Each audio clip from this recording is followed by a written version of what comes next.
أعوذ بالله من الشيطان الرجيم. بسم الله الرحمن الرحيم.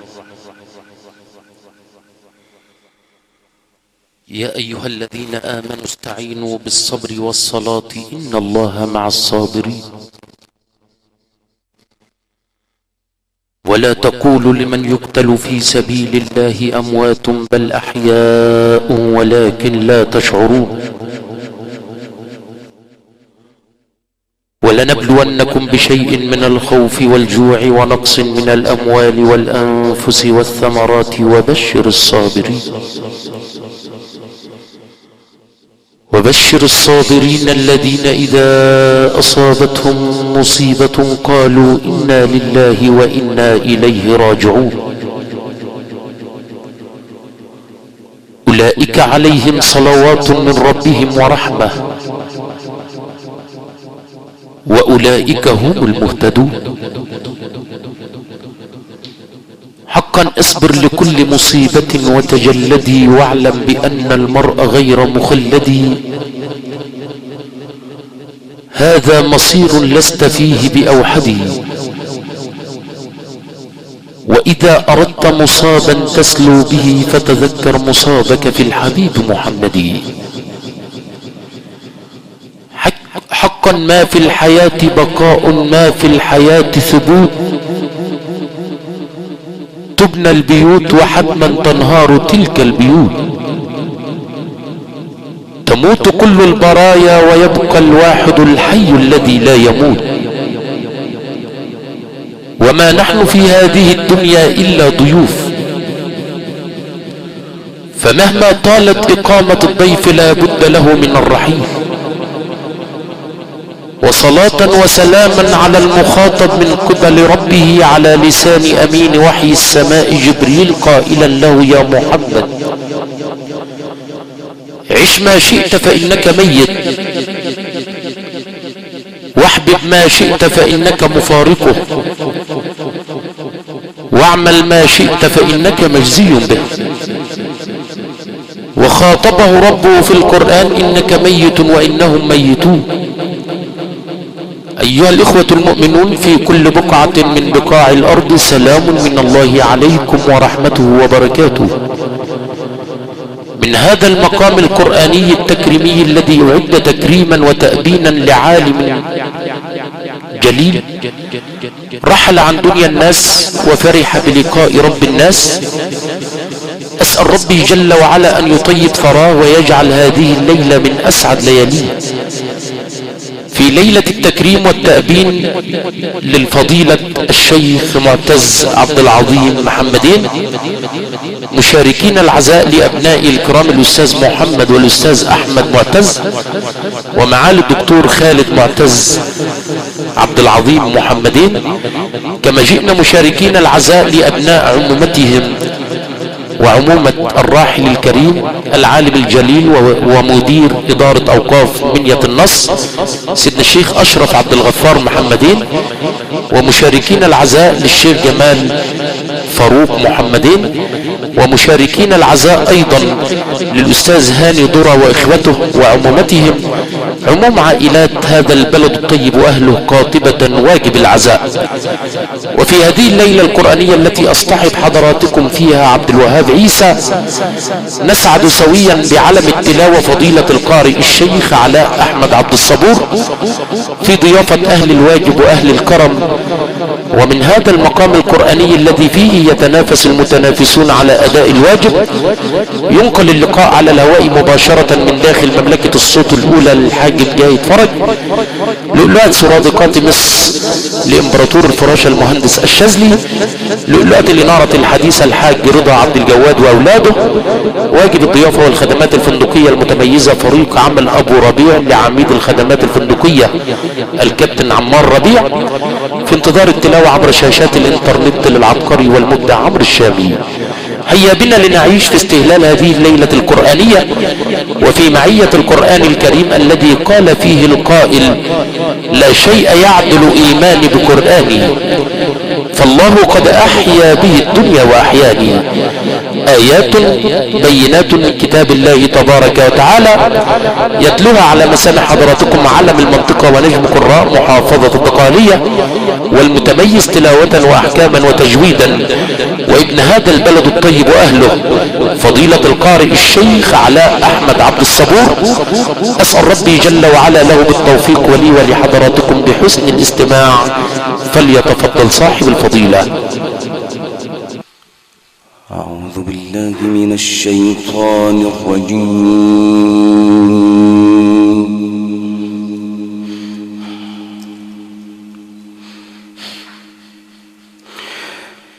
بسم الله الرحمن الرحيم.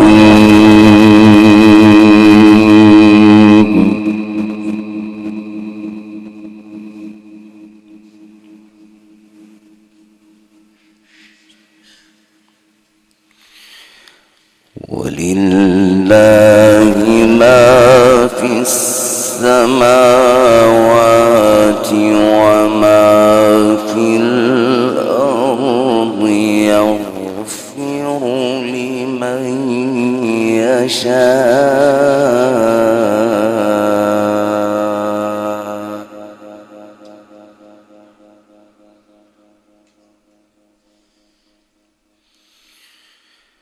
يغفر لمن يشاء ويعذب من يشاء، والله غفور رحيم.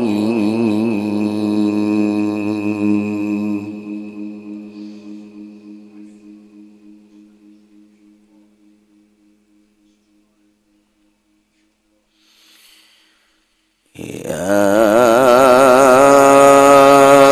أيها الذين آمنوا لا تأكلوا الربا أضعافا مضاعفة،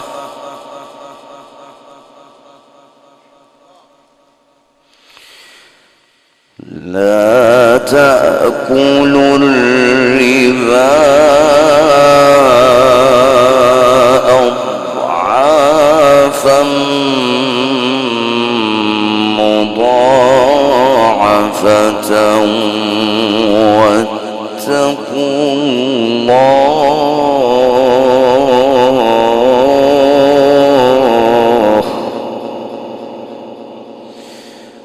واتقوا الله لعلكم تفلحون.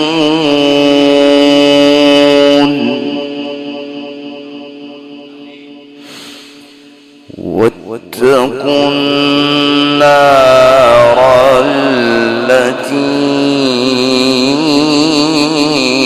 أعدت للكافرين، وأطيعوا الله والرسول لعلكم ترحمون.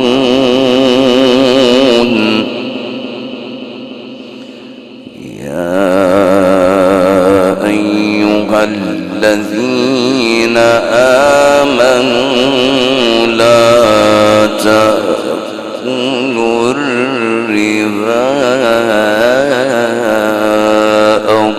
أضعافا مضاعفة، واتقوا الله.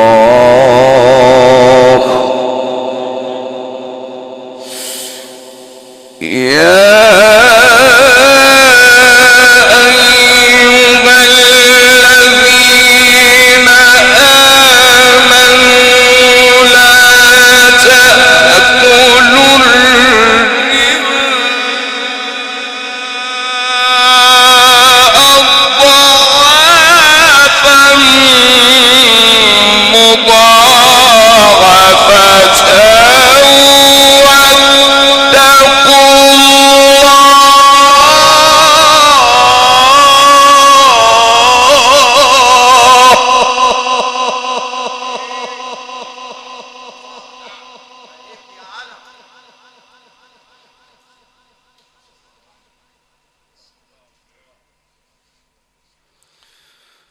واتقوا الله لعلكم تفلحون.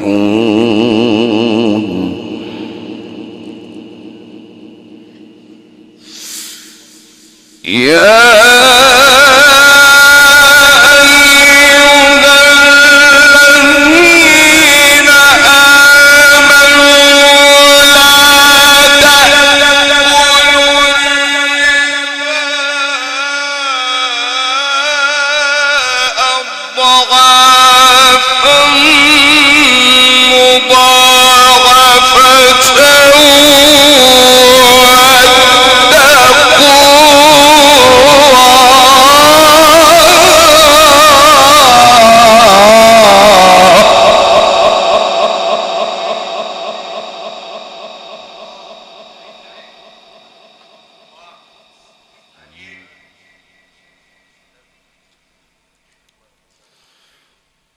واتقوا الله لعلكم تفلحون.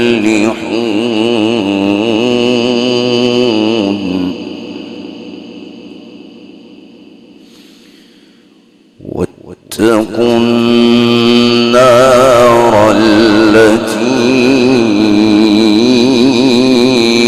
أعدت للكافرين.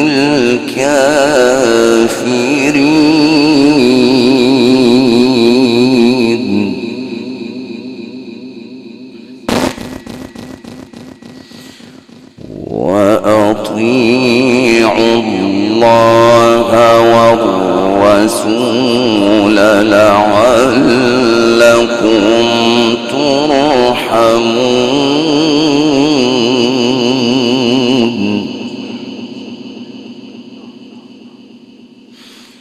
وأطيعوا الله والرسول لعلكم ترحمون.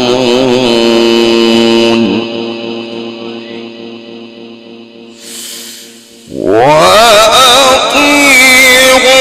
الله والرسول لعلكم ترحمون. وسارعوا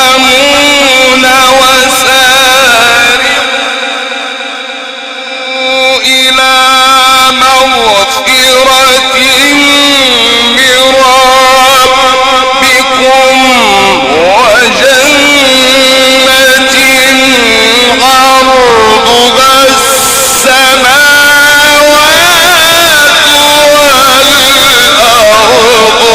والأرض أعدت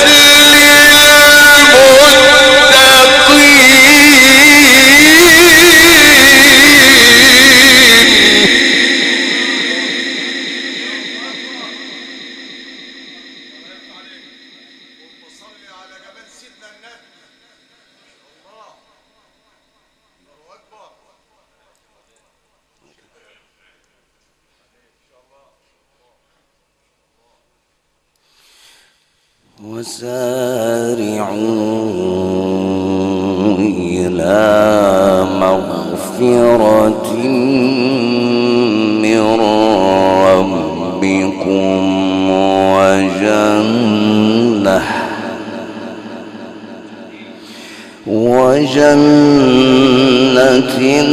عرضها السماوات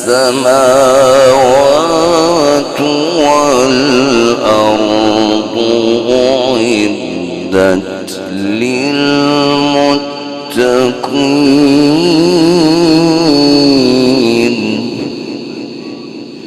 وسارعوا إلى مغفرة من ربكم وجنة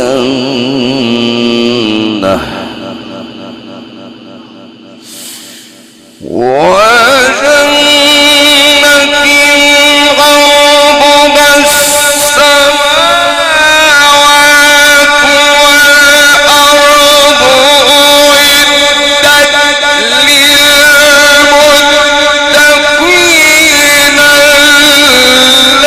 الذين ينفقون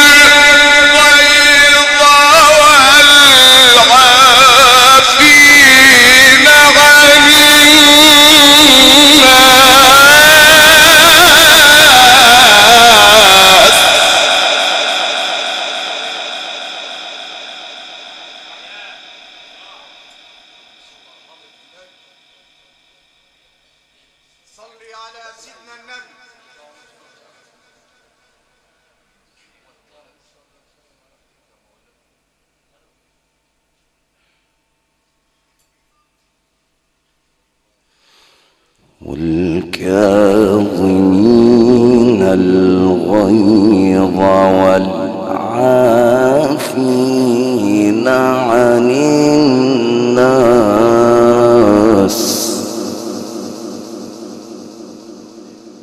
والله يحب المحسنين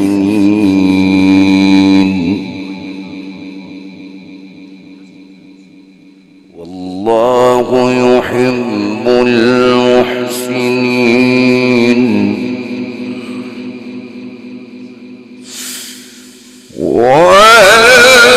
والذين إذا فعلوا فاحشة أو ظلموا أنفسهم ذكروا الله فاستغفروا لذنوبهم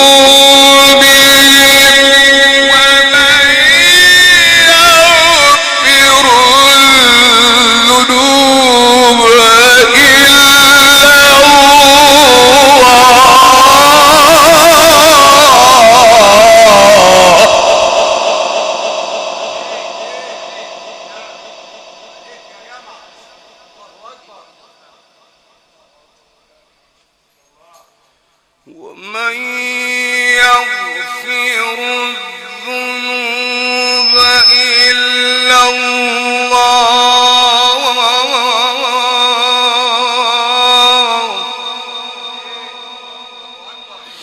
ومن يغفر الذنوب إلا الله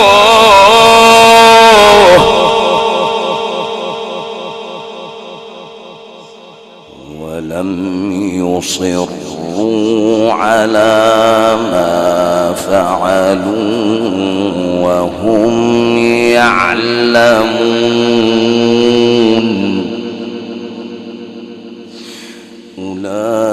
أولئك جزاؤهم مغفرة من ربهم وجنات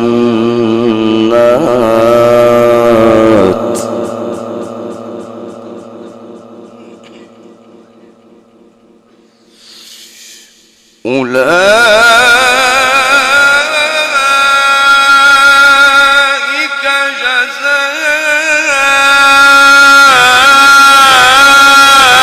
جزاؤهم مغفرة من ربهم وجنات تجري من تحتها الأنهار خالدين فيها ونعم أجر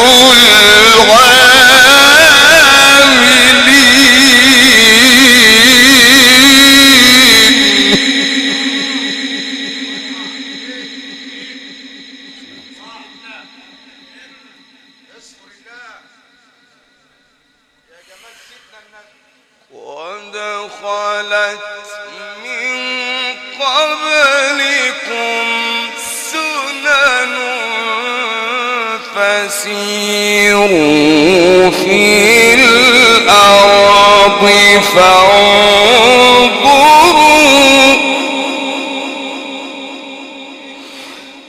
فسيروا في الأرض فانظروا كيف كان عاقبة المكذبين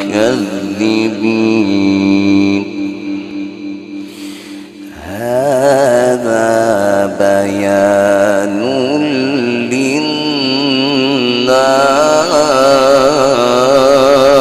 للناس هذا بيان للناس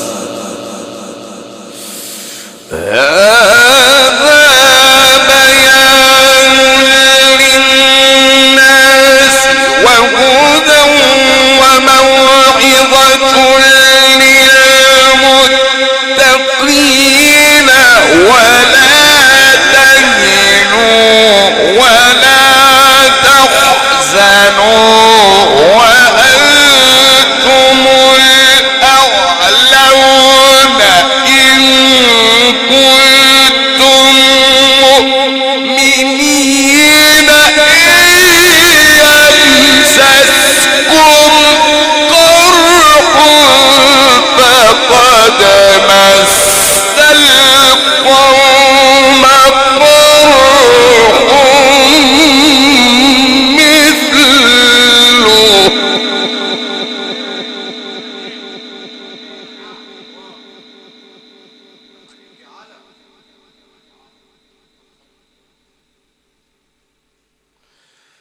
وتلك الأيام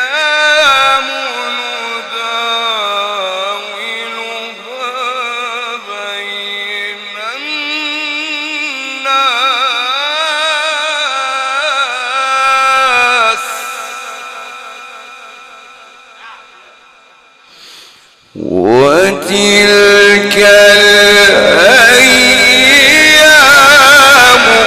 نداولها بين الناس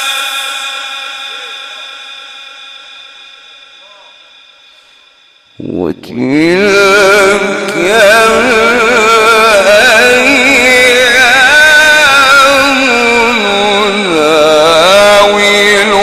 نداولها بين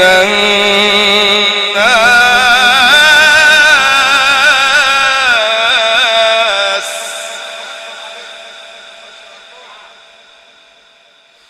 ولا تهنوا ولا تحزنوا وأنتم الأعلون إن كنتم مؤمنين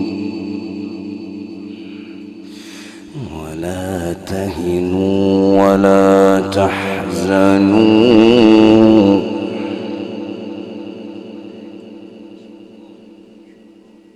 ولا تهنوا ولا تحزنوا ولا تهنوا ولا تحزنوا وأنتم الأعلون إن كنتم مؤمنين يمسسكم قرح فقد مس القوم قرح مثله وتلك الأيام نداولها بين الناس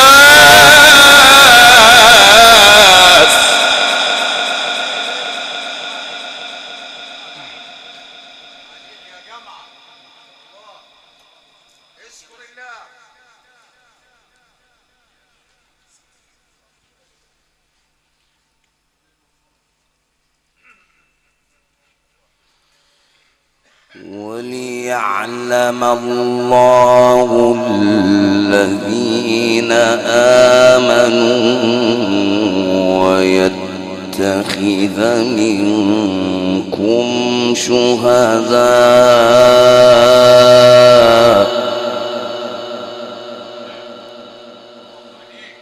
والله لا يحب الظالمين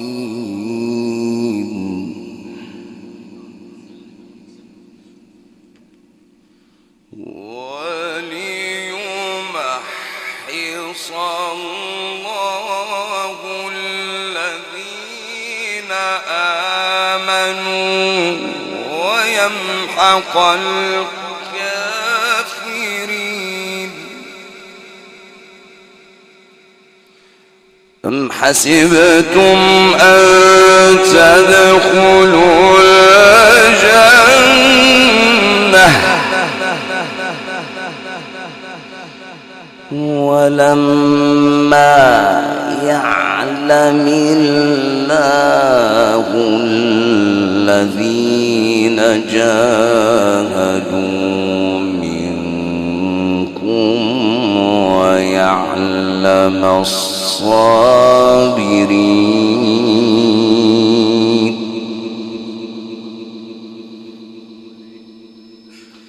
ولقد كنتم تمنون الموت من قبل أن تلقوه فقد رأيتموه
وما محمد إلا رسول قد خلت من قبله الرسل أفإن مات أو قتل انقلبتم على أعقابكم أفإن مات أو قتل انقلبتم على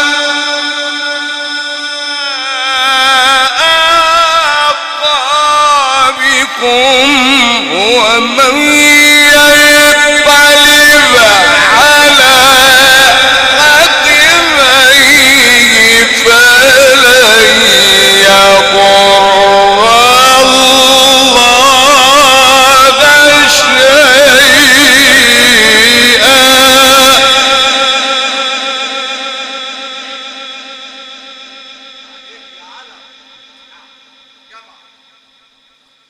وسيجزي الله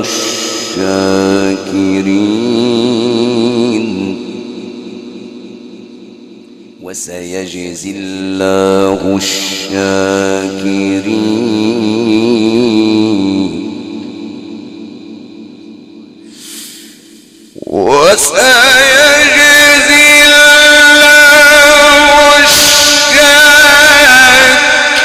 الشاكرين وما كان لنفس أن تموت إلا بإذن الله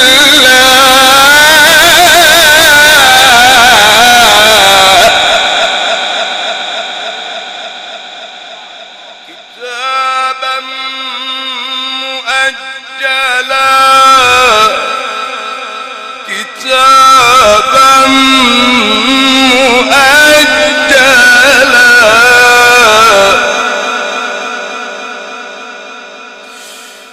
ومن يرد ثواب الدنيا نؤته منها ومن يرد ثواب الآخرة نؤته منها وسنجزي الشاكرين وسنجزي الشاكرين وكأين من نبي قاتل معه ربيون كثير فما وهنوا لما أصابهم في سبيل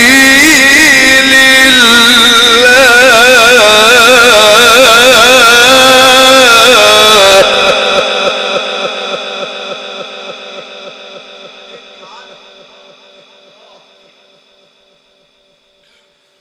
فما وهنوا لما أصابهم في سبيل الله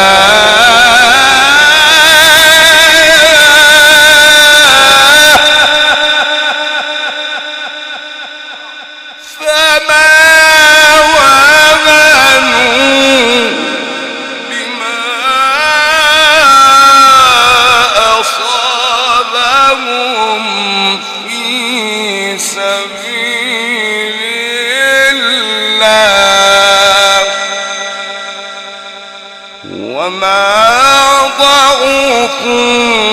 وما استكانوا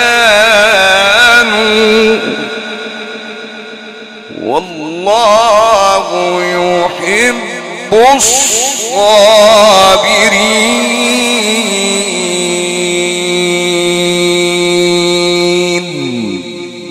صدق الله العظيم.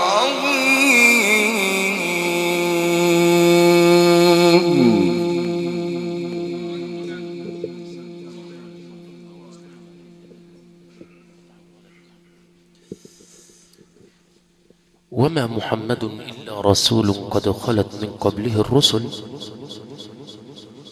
أفإن مات أو قتل انقلبتم على أعقابكم ومن ينقلب على عقبيه فلن يضر الله شيئا وسيجزي الله الشاكرين. وما كان لنفس أن تموت إلا بإذن الله كتابا مؤجلا. وهكذا إخوتنا إخوة الإيمان والإسلام من رائعة آيات سورة آل عمران عشنا واستمتعنا بصوت العلم القرآني فضيلة القارئ الشيخ علاء أحمد عبد الصبور قارئ مصر والعالم الإسلامي والمقيم بهذه البلدة الطيبة أهلها، داعيا إلى منصة القراءة فضيلة القارئ الشيخ حازم علي عبد الفتاح المنشاوي. نقلت لكم هذه التلاوة عبر موجات إذاعات جمهورية مصر العربية لمملكة الصوت الأولى ولؤلؤات الإنارة الحديثة لكبرى وأضخم محطات الديزل الحاج رضا عبد الجواد وأولاد المهندس أحمد والمهندس محمود رضا عبد الجواد والمقيمين بمدينة الكردي. قصور الضيافة العربي لأسطول الفراشة المتحرك مؤسسة الفراشة الأولى عبر محافظات مصر لإمبراطور الفراشة المهندس الشاذلي والمقيم بمدينة الكردي. واجب الضيافة والخدمات الفندقية المتميزة فريق عمل عمالقة الضيافة لأولاد ربيع حكم دار الضيافة الكابتن عمار ربيع والمقيم بالكفر الجديد. في انتظار التلاوة عبر شاشات الانترنت المبدع والمتألق عميد مصوري مصر عمرو الشامي والمقيم ب100 مرجع سلسيل مركز ومدينة الجمالية. أسرة الراحل الكريم العالم الجليل سيدنا الشيخ معتز عبد العظيم محمدين. أتقدم نيابة عن أبنائي الكرام الأستاذ محمد والأستاذ أحمد ومعالي الدكتور خالد معتز عبد العظيم محمدين، كما أتقدم نيابة أيضا عن أبناء عمومتهم وعمومتهم سيدنا ومولانا الشيخ أشرف عبد الغفار محمدين مدير إدارة أوقاف منية النصر، ونيابة أيضا عن سيدنا الشيخ رضا فاروق الشيخ جمال فاروق محمدين مدير إدارة أوقاف مدينة الكردي، ونيابة عن الأستاذ هاني ضرب باسمهم جميعا أتقدم بخالص شكري لكل من وسعهم في هذا العزاء السادة مديري إدارات أوقاف محافظة الدقهلية، وهكذا السادة أئمة إدارات أوقاف محافظة الدقهلية.